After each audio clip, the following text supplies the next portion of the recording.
চিরদিনই তুমি যে আমার ধারাবাহিকের পরে জি বাংলা প্রকাশ করল তাদের পরবর্তী নিবেদন দুর্গামণি ও বাঘমামার প্রথম প্রোমো।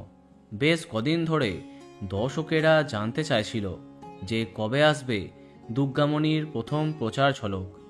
প্রায় 3 সপ্তাহ আগেই তোমাদেরকে জানিয়েছিলাম যে জি বাংলাতে আসছে মিসিং স্ক্রু প্রোডাকশন এবং তাদের নতুন গল্পের নাম দুর্গামণি, যেখানে দেখা যাবে একজন অনাথ ছোট্ট মেয়েকে যার ঐশ্বরিক ক্ষমতা আছে।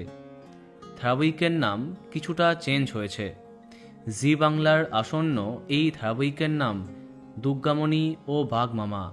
আর সবাই অবাক হয় যখন ধারাবাহিকের প্রথম প্রোমোতে বাংলা টেলিভিশনের জনপ্রিয় টেলি অভিনেত্রী মানালিকে প্রধান চরিত্রে দেখা যায়।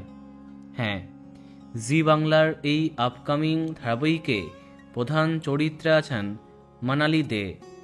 কার কাছে কই মনে কথা ধারাবাহিকের পরে এর মাধ্যমে তার কামব্যাক হচ্ছে।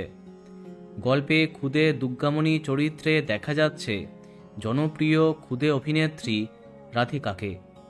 বেশ মজার ছিল প্রথম ঝলকটি। এবার দেখা যাক কেমন জমে দুর্গামণি ও বাঘমামা। তো বন্ধুরা, কে কে এক্সাইটেড কমেন্টে জানাতে পারো। আর এই রকমই আরও অনেক ভিডিও পেতে সাবস্ক্রাইব কারেন্ট বস। ধন্যবাদ।